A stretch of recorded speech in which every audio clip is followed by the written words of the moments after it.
it's Penny Black and Jill Foster here for another PB&J card class. And today I'll be making a cute little card featuring Penny Black's miniature transparent set called Heart You.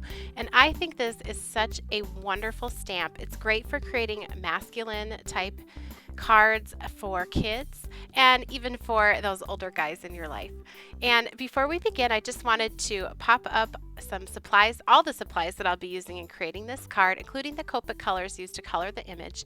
And I will show these supply lists at the very end of the video up here on screen. So if you want to take a closer look at them, you can just hit pause and look at them then. So to begin, I stamped this super cute image onto Neenah Solar White cardstock using Memento Tuxedo Black ink. I stamped it in my Misty Stamp positioning tool so that I was able to get multiple impressions and a nice dark outline to the image. And I'm going to be coloring this in with my Copic markers. I am going to speed through the coloring here. It's just very basic shading and coloring. This image would also look great with whatever kind of medium you prefer. So colored pencils or watercolors would also be just beautiful with this little guy. For his skin tone, I started with the lightest color, added just a touch of shading around the outer edges of his face and some blush to his cheeks. And now I'll begin working on his shirt. Typically, I do my shading with Copic marker, starting with the darkest color first and then blending with the medium and lighter tones. I am adding most of my darker shading on his shirt around the outer edges and where the illustration shows some of the sort of fold or crease lines. So I added my darkest color, my medium, and now I'm going in with the lightest. And like I said before, all of the exact colors used and where they were used on the actual image itself will be listed at the very end of the video. For his pants, I'm using typically the same approach as I did for the shirt, most of the darker shading around the outer edges. And then I will blend that out with my lightest color. And this stamp is illustrated for Penny Black by Mo Manning. And I find with any of the images that she illustrates for Penny Black, it does not matter how you shade them, what you use. If you use just one solid area of color and don't add darker and lighter tones, they always look great when they're done being colored. The illustrations just have the just right amount of detail. So they're great for beginners, or if you are a seasoned pro at coloring, they offer you a lot of opportunities to try different techniques and different shading. So I thought when I first started coloring him in that I wanted him to have like real light sandy blonde hair, but I just got a little heavy-handed in adding my shading. So you'll see by the end he ends up with some really dark hair, but I think that actually worked out and tied into the brown on his pants. Now, if you wanted to use this for a Valentine, you could definitely go with more sort of Valentine's colors, red for the heart. I wanted to keep it so that it could be shown how it could be used for other times. And for this, I was thinking either a Valentine's or a birthday. And often, if you're giving this to a grandchild or a nephew or a son, they might not want it to be overly hearts and red and pinks. So I kept with more masculine colors on this coloring of the image and also for the background.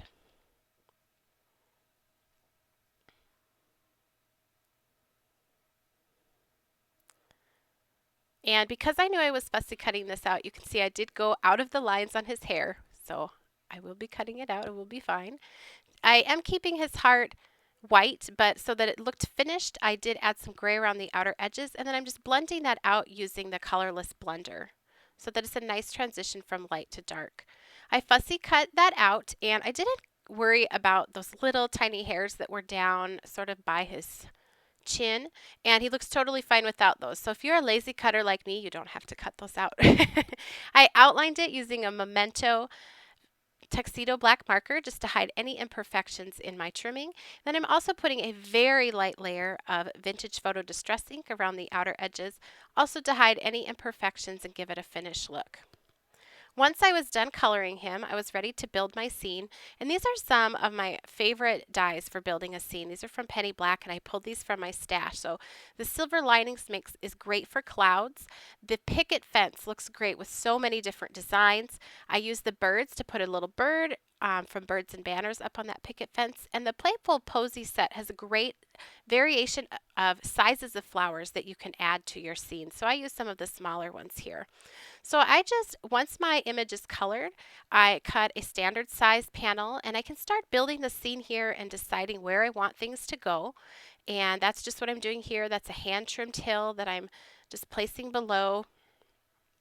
And when I buy new dies, I like to cut several and keep them stored with the dies so that when I go to make a scene like this, they are already trimmed and I can just start pulling from my little envelopes and trying things out before I actually have to go through the work of cutting them. I can see if they work. And here I'm just building up this scene. And then what I will do is snap a picture with my phone once I have things about where I want them to go. Here I'll add the sentiment, make sure that that fits.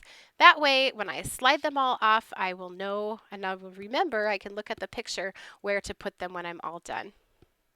And I did put a little line there where the bottom of the picket fence lines up so that I knew where to glue those when I got to that point.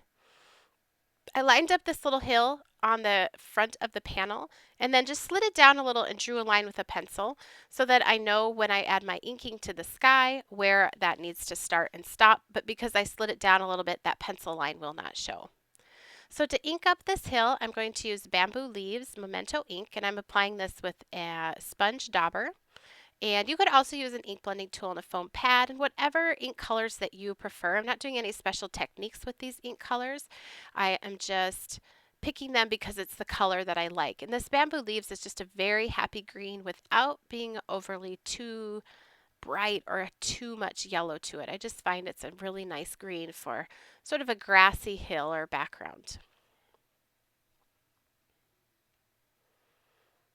Just adding several layers until I'm happy with the look. You could also cut this from colored cardstock, but I like the variation I get from adding the inks myself. Next is Olive Grove, and I'm going to just add a light layer of this over the top so that it's just a little bit darker.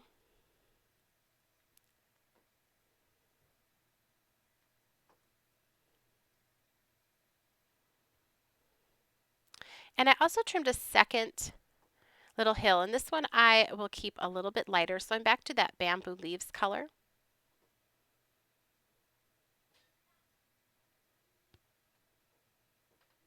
And by having two sort of hills that I've cut, that'll give me a place to tuck in some of those flowers from the Playful Posies die cut set. Just a very light touch of that Olive Grove will tie it in and help it match with the other background hill, but you can see it's quite a bit lighter. Now I'm ready to work on the sky, so I'm going to start with the color of Summer Sky and just begin by inking the top portion of the sky. I'm starting off of the edge and working my way on. It's really hard to see. I was trying to show you there. If you put it up against white, sometimes you can see what I'm doing a little bit better. Against the black tabletop that I'm working on, you can't see it very well, but it is there, I promise. It's just a very subtle light blue.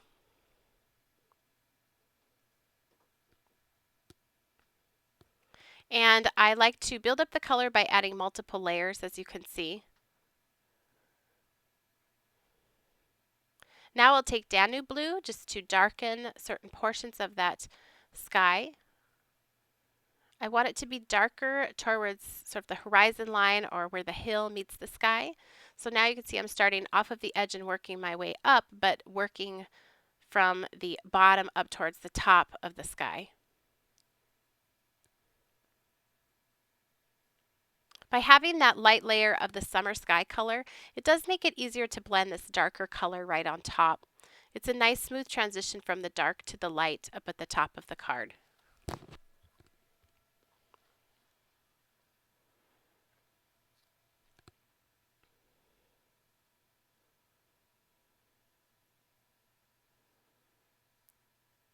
I'll just keep working at that till I'm happy with the look.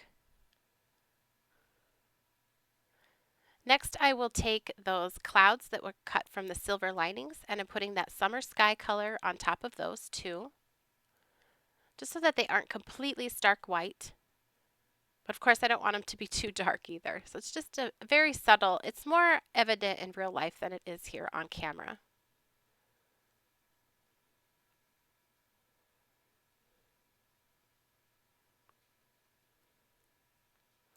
I'm just checking to make sure I'm happy with that.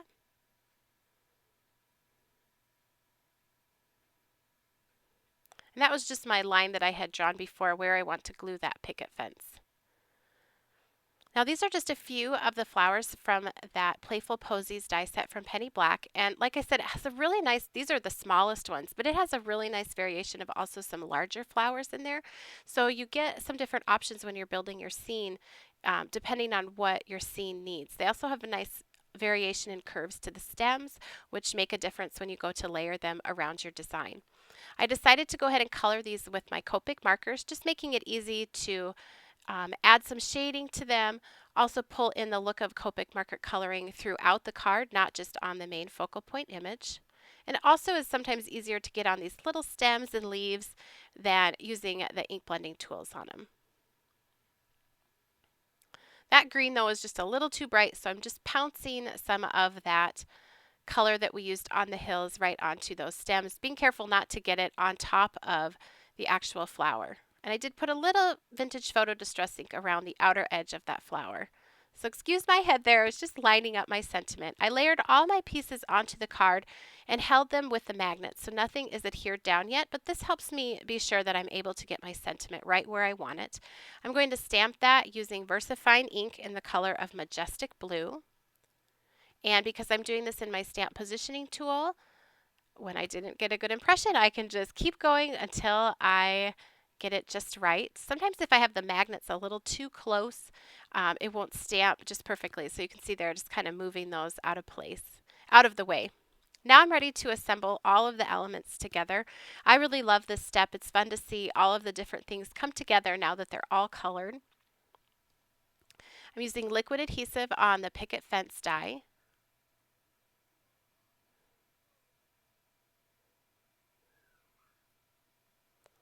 Just make sure that that is glued down. And just tiny little dots are all that are needed.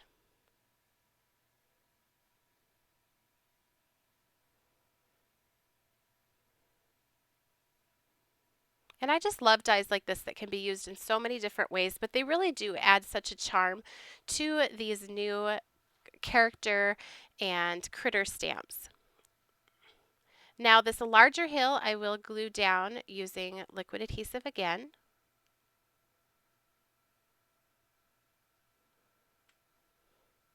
And then the smaller hill I've put foam squares on the back so it's popped up a little bit.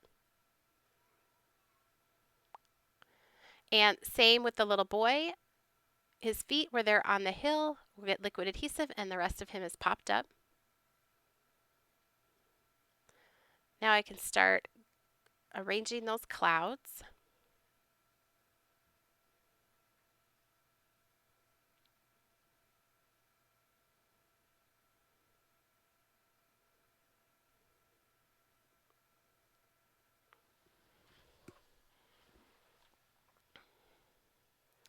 And once I have those glued down, now I'm ready to pop in these flowers. And I love how the red of these flowers is just enough to tie into his red shoes.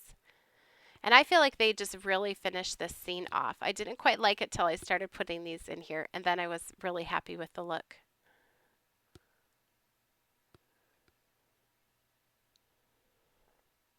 I'll trim off the excess, so I'll just tip it to the back and trim off the excess. And when I'm done, I'll have a panel that will fit right onto a standard size note card.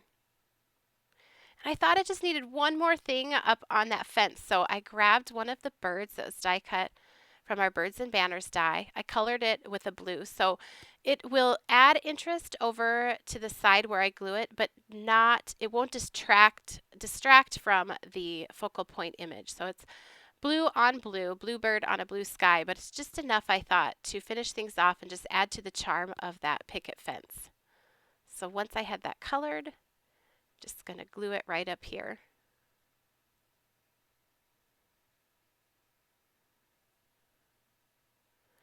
and the card is complete. Here's another look at that finished card. Thank you so much for watching today. If you enjoyed today's video, please be sure to give it a thumbs up and subscribe to our YouTube channel.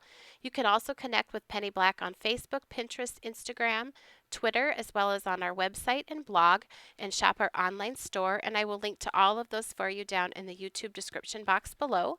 And if you stay tuned to the very end of the video, you will find those supply lists that I mentioned earlier.